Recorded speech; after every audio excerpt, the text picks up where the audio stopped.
Dear Ajay, dear Pradeep, my dear students, it's really a very significant topic for the discussion which has been organized by the Gandhi Study Circle, because neoliberalism is not an economic project, it's more of an ideological project. I'll try to briefly talk about two important aspects within the given time. One is that how neoliberalism is an ideological project. The second thing is about how neoliberalism is something which is against the concept of social justice. These two are very significant aspects which we need to know when we want to really engage with the state and the policies is concerned. Why neoliberalism is an ideological project? Whenever we say an ideological project, ideological projects always work towards a cultural conformism. They want people to accept certain aspects and follow that one. That is what the cultural conformity is, a very significant aspect as far as any ideological project is concerned. How neoliberalism is different from the previous versions of liberalism is concerned. I'll just talk about the three important versions of liberalism.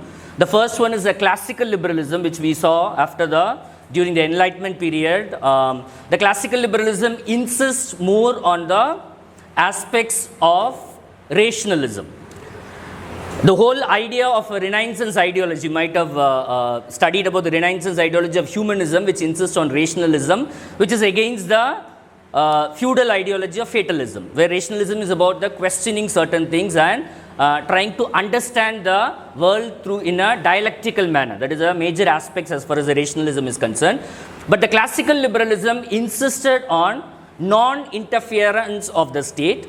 There is a particular context for that one, because as you all would have studied about the Hobbes, Locke, Rousseau, all of them, they were representing a particular class, the emerging bourgeois class in the European society at that particular point of time.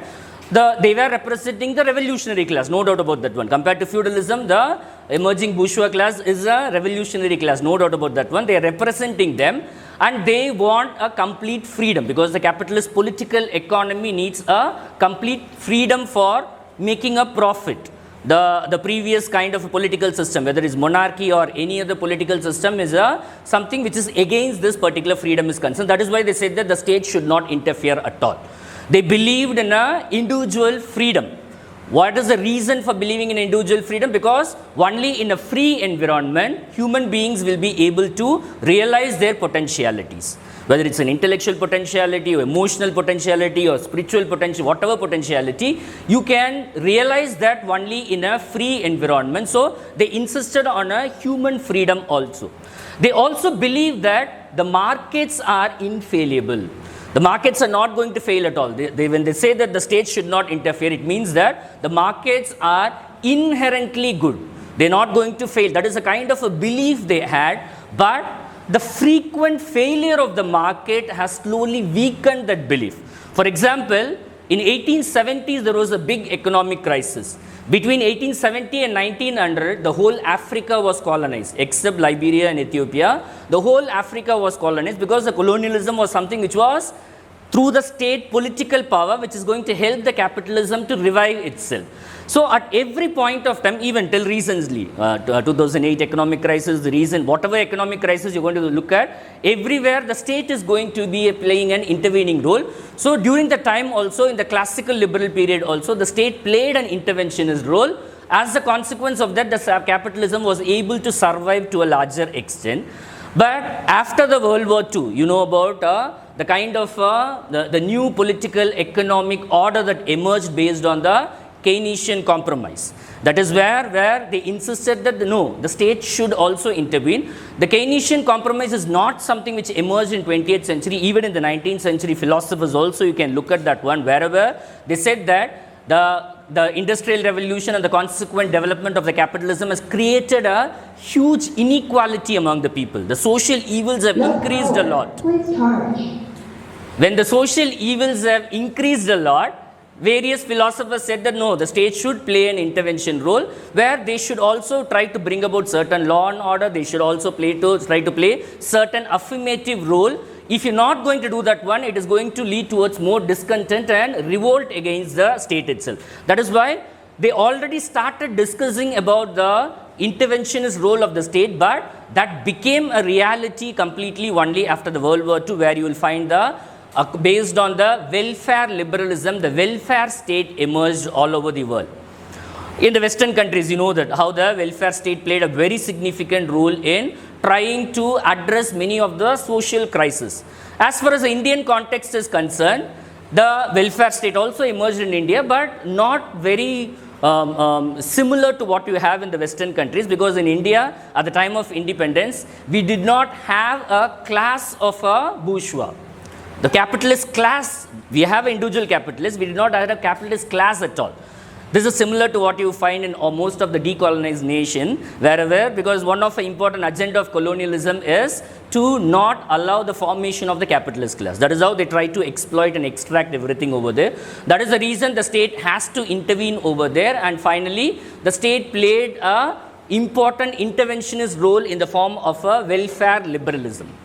Whatever the kind of a state, the mixed economy, whatever you talk about, it is part of the capitalist political economy. It is not something which is against the capitalist political economy. It is with a clear intention of trying to strengthen the existing capitalist political economy. That is the whole idea of the welfare state itself. But over a period, if you're going to look at by 70s, already the capitalist class has become little stronger as far as the Indian context is concerned, and they don't want anymore the intervention of the state is concerned. That is where the whole idea of opposing, not only in India, I'm talking about all over the world, this particular context they started opposing because they want a complete liberty to carry out everything over there. That is where they started talking about this neoliberalism, which has been already spoken after the World War II itself. The Mont-Pelerin Society, the Hayek has founded, Hayek was one of a important person of this particular economic society. They already started talking about, I mean, many of you might have read, if you really want to know about neoliberalism, I would advise that you can read the Road to Serfdom by Hayek. That's one of a classical work which is going to give you a foundation regarding understanding the neoliberalism is concerned. So, how this neoliberalism is different from the classical liberalism? Neoliberalism, if you're going to look at the Mont-Pelerin Society's discussion itself, they insist that we want to revive the classical liberalism.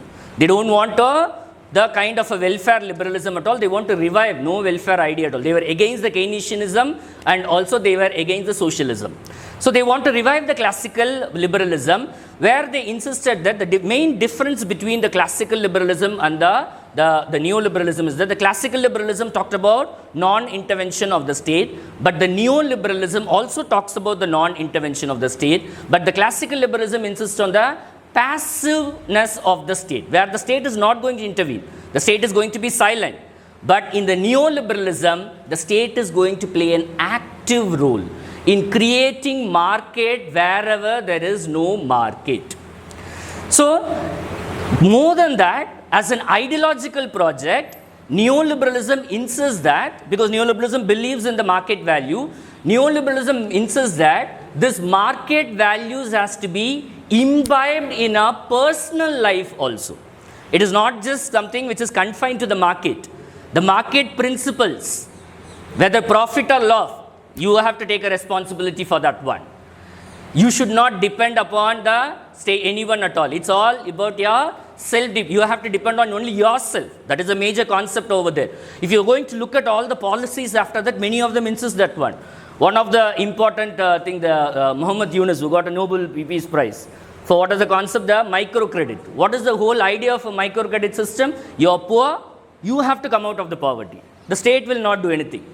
You have to come out of the poverty because you are responsible. Because the inequality and poverty are a political concept. These are not something based on an individual effort. Due to the political system and structure only, you will find such a kind of inequality in a society. But it insists that no, you have to only do that one.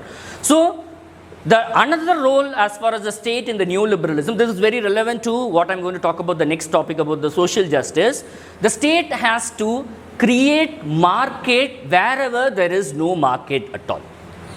But can a state come and say that, no, I want to create a market, there is no market in this particular? Do you think that people are going to accept that one? No. There is going to be resistance among the people. So, the state do that in a different manner.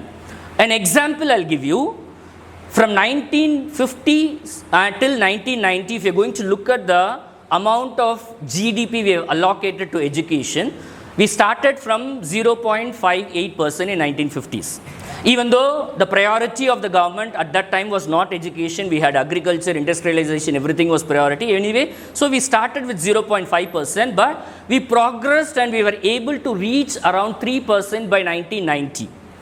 From 1990 till 2025, we are still hovering around 3 to 4% in spite of the huge increase in the population who are accessing the education. This is not something, the state is not prioritize certain things, the state is not interested. No. It is a political act of the state. By trying to reduce the GDP, by trying to reduce the allocation, you are trying to disturb the structure of the government funded education. Recruitment, infrastructure, everything is going to crumble at a particular point of time. At the same time, the state is giving opportunity for private players to start the educational institution, whether it's a school or college or university, whatever it might be. So, indirectly, by trying to stagnating the money which you are trying to allocate for the education, you are encouraging the, it applies for everything. It is a responsibility of a state to provide a pure drinking water. When the state fails, automatically Bisleri and Coke are going to get benefit out of that one. How the market is created, look at that. The state is not trying to create in a direct manner, but the state, through its action, is inducing certain factors which is trying to create the market. For health also, around 1% of GDP we are still allocating. We are calling ourselves as a medical tourism for many of the countries who the private bigger hospitals are doing that one. But still, if you're going to look at the primary level health indicators are concerned, we are poorer than Sri Lanka. Sri Lanka is comparatively, the economy is much smaller, but they are much better because they invest more in the primary healthcare, not in the tertiary healthcare. We don't do that one. We don't do that one because the priorities of the state are something to weaken. Because if you insist, if you're going to invest in the primary healthcare, you will not have a major people going towards the tertiary healthcare at all. Because many of the health issues can be solved at the primary level itself. If you're going to ignore the primary, automatically most of the people are going to come towards the tertiary. Then all this bigger hospitals are going to benefit out. This is an indirect way of creating a market wherever there is no market. It applies for all the sectors. From 1990s, if you're going to look at, that is what happening over there. Social justice, another very significant. It also emerged after the Enlightenment period, as I told you before itself. The social justice is the basic belief of social justice, which we had in the Indian context, in the ancient Indian context also. We are going to look at the Buddhism, we are going to look at the Jainism. Everyone believed the moral equality of individual, which Baba Sahib Ambedkar keep insisting on, the moral equality of individuals. But in the ancient period, we were more focused towards the dignity of the individuals rather than the material equality of the individuals, which started in the 20th century only. So the social justice believes that everyone should get an equal opportunity because all are morally equal. The idea of social justice is that, I'll just switch it off. The idea of social justice is to create an egalitarian society, not an equal society. The equal society is a project of a socialist or a communist when you talk about. But a social justice is a liberal concept only. It wants to create an egalitarian society. How? By providing an equal opportunity to everyone. Why you want to provide an equal opportunity? Because the people are morally equal. Due to historical reasons, certain sections have been benefited, certain sections are not benefited. So you need to have a equal opportunity for everyone. After providing equal opportunity, what is the outcome? You should not be worried about. That's why Ambedkar talks about the concept of initial equality. You first create an initial equality. Everyone should have an equal opportunity to access is concerned. After giving equal opportunity, the outcome is going to be produce an inequality. You should be tolerating that one. That is what J.S. Mill also talks about. You should be tolerating the inequality that is emerging, that one. So the social justice insists that we need to have this one. This is something which is embedded within the Indian constitutional framework. Many of you might have studied the Indian constitution basically has a framework of a positive liberalism. The liberalism talks about the equality freedom for everyone. There is no state intervention. But in an unequal society, if you're going to give a freedom to everyone, automatically what will happen? It is going to benefit only it is going to perpetuate the inequality. So the positive liberalism insists that the state has to play an intervening role to create an equal opportunity. Based on this particular Article 15.4, Article 16.4 is something, a classical example to show how this whole idea of affirmative action as far as the Indian context is concerned. And Article 38 in DPSP, that is also very significant, which talks about the egalitarianism. It says that the state should strive to reduce the income but eliminate the social inequality. So income inequality is accepted because that is a liberal framework. Liberal framework doesn't bother about the inequality. They don't want any kind of a social inequality. They were comfortable with the inequality. That is the reason we try to measure only the absolute poverty. We don't measure the relative poverty. Absolute poverty means if you're going to earn more than $2, you're no more a poor. The state is not going to support you. That's it. You can go and take care of yourself. The relative poverty talks about the inequality that exists in a society, which they don't, because inequality is a functional component of a liberal political economy. Without inequality, liberalism cannot survive at all.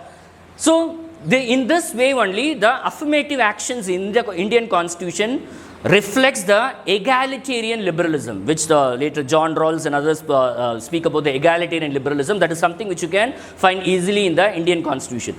Three ways in which the social justice policies, the interventionist policies that are being done by the state. One is the reservation. Second is the financial support that is being extended to the different sections of the population in the form of a scholarship, in the form of any kind of a support over there. The third is a protective mechanism or the protective laws to protect the women, protect the vulnerable section of the society, SC/ST Act. All these are the protective acts. These are the three important forms of affirmative intervention. If you're going to look at the affirmative action in the United States, affirmative action is an enabling force. They don't reserve the seats. They only enable people to participate over there. That is why now recently Trump has even stopped that one affirmative policies.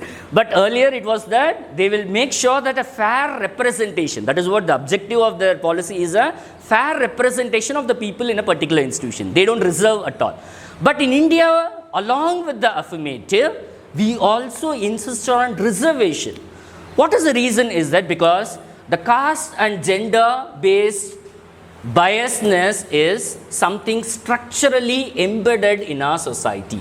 Even if you are going to give an equal opportunity, it is not going to result in people participating in equal manner. One small example, it was thought about by the Constituent Assembly members long back. Recently, in 2007, Professor Thorat conducted a study in Delhi only, where in the private sector, they made an application for 100 private companies. For all the 100 applications, they made around 100 applications. All the applications have a equal qualification, equal skill set. Everything is equal, except the name. The name is going to indicate whether you are a upper caste Hindu, you are a Muslim, or you are a lower caste Hindu over there. The chances of being called for an interview is 30 to 40% more for upper caste Hindu than a Muslim and a Hindu and the lower caste Hindu is concerned. Chance for being called for interview. Forget about how do you perform an interview, whether you succeed or that's a secondary thing. Even to be, that is what we say, structurally embedded. That is why our constitution makers made sure that we need to reserve certain seats in along with the affirmative financial support, whatever you're talking about, we need to reserve the certain amount of a seat also. This whole politics of social justice is something which is contradicting the neoliberal political ideology. Because neoliberalism believes in a complete non-intervention. The state should not intervene at all. Why should state intervene to reserve certain thing? Why should state decide about that one? It's only the market which is going to decide. Based on the competition, everything is going to be decided over there. They are completely against this whole idea of a reservation system itself. But politically, you cannot tell that. No political party, even all the major political parties follow the neoliberal political ideology. Nobody can openly tell that, no, we are against the whole idea of this reservation itself. they are trying to do certain aspects. I will not get into that one. Two important aspects which Ajay might disagree with me on one subclassification. The two important judgments, I also require you to read that one. One is on the EWS and another is on the subclassification. Both these judgments and both these policies are something which are trying to challenge the whole philosophical ideas for the concept of reservation in India is concerned. See, in reservation in India has been, if you read the Constituent Assembly debate, you will understand, SC reservation, what is the reason we are giving? Discrimination is one of the important aspect. ST reservation, isolation. They are not part of the mainstream society, that is important, that one. OBC reservation and even other communities who are part of the OBC, that is to a larger extent based on along with the social discrimination. That is one component of that one. The Rose Mandal Commission also did on the whole caste hierarchy and other aspects also play an important role. Another important factor which the courts insisted again and again is the underrepresentation.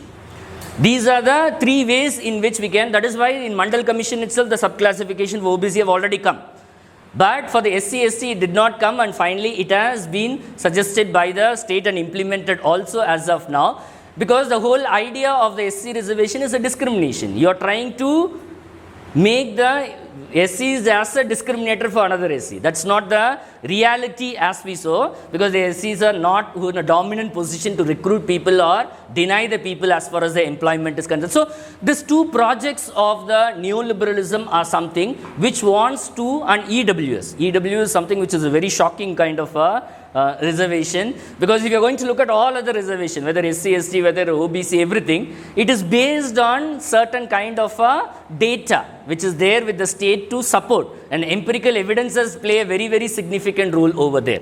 And second thing is that economic, you don't have to give a reservation for EWS. Obviously, we are not against the poor. The poor also needs to be included. How you can include? Give them financial support. If they are poor, give them an affirmative action. That is the second affirmative action I talked about. Give them a financial support. Let them also benefit out of that and participate over there, rather than reserving that one, because the economic status is not a permanent status at all. When you're talking about the caste-based reservation, we are talking about an ascriptive status. We are not talking about any kind of a flexible status at all. That is completely, that is why the whole idea of reservation, what we had in mind, is completely different, or what they envisage in the constitutional framework is completely different from what you have in the reality is concerned. So these two are some of the very significant intervention over a period where they don't want to give the reservation, they want to end the whole idea of reservation. The second aspect is that one of the important outcome of the economic liberalization is that, as we all know that, as I told you before also, about the privatization of the public sector is concerned. Still now we don't have the reservation in the private sector is concerned. 90% of the labor force in India works in the informal sector, where there is no social security, there is absolutely no kind of a safety net for the people at all. Out of the remaining 10%, around only 5 to 6% work in the government sector. For that only we have reservation, and that is also slowly getting reduced now. Slowly, when they are privatizing based on the neoliberal concept, everything is slowly getting reduced, and the way in which the private corporate, already we saw the research study of a Thoret. There was another study, there is also, I'll quote, there is another study by Surinder Jodhka and Newman, that the particular article where they interviewed around, in the corporates, they interviewed around 26 HR managers. These are big corporates. They employ more than 10 lakh people. That is a kind of big corporates, around 26 the HR managers they have interviewed for a particular study to understand that whether the caste-based reservation should be there or not. That is the whole agenda of doing that one. Almost all the 26 HR people have rejected the idea of a caste-based reservation. They said, no, caste-based reservation should not be there at all. We don't see the caste of a person to recruit at all. Then they started probing about what kind of a questions you are going to ask in the interviews over there. One of the important questions, when you also go for an interview, you will also understand that one. One of the important questions they insist on is the family background. Where you are coming from, what your siblings are doing, what your parents are doing. This is enough for us to, because the kind of inequality we have, this is, many of them try to identify your caste based on which village you're coming from. You all know that one. That is how the Indian caste structure is so strong over there. So the private sector, what we are talking about is completely against this whole idea of a social justice. When the neoliberal framework is trying to privatize everything, at the same time, even though the Article 16 for the amendment, through that amendment, it also gives a scope for reservation in the private educational institution. No state has tried to come out and implement that at all. Whether it will come or not, that's a different question over there. The reservation in private sector is not something which is going to happen very easily at all, because the kind of resistance in a neoliberal political economy and the Hindutva politics also quite comfortably support this one, because the reservation is something which is challenging the traditional caste-based hierarchy. That is something which is a problematic for the Hindutva forces also. So they don't want to really continue with the reservation. That's why if you look at all the whole record of the Hindutva, after the first amendment in 1952, when the election happened, they insisted that when we win the election, we are going to do away with this 15/4 amendment, which has came in this one. So in this way, the neoliberal culture as a competition, as a individually we have to, that's what we talk about. Nowadays UGC also talks about skill-based education, not a critical thinking at all. You have to equip yourself for the neoliberal market that has been the focus over there. In this neoliberal market, there is another phenomenon that is happening similar to what we have a Varnashrama kind of a hierarchy. The same kind of a hierarchy is getting created in the neoliberal also. Who is accessing what kind of a school? Who is getting what kind of a skill? This is not something which is equal for everyone. There is a hierarchy which is getting restructured, and it is coming in a new form, in the form of a neoliberalism. Probably due to the time shortage, I will not try to expand this one. In the question and answer, if there is any question, I will try to expand on this one. And this is how the neoliberalism is something which is against the whole idea of social justice. I will just stop here, and then if there are any questions later, I will take it up. Thank you.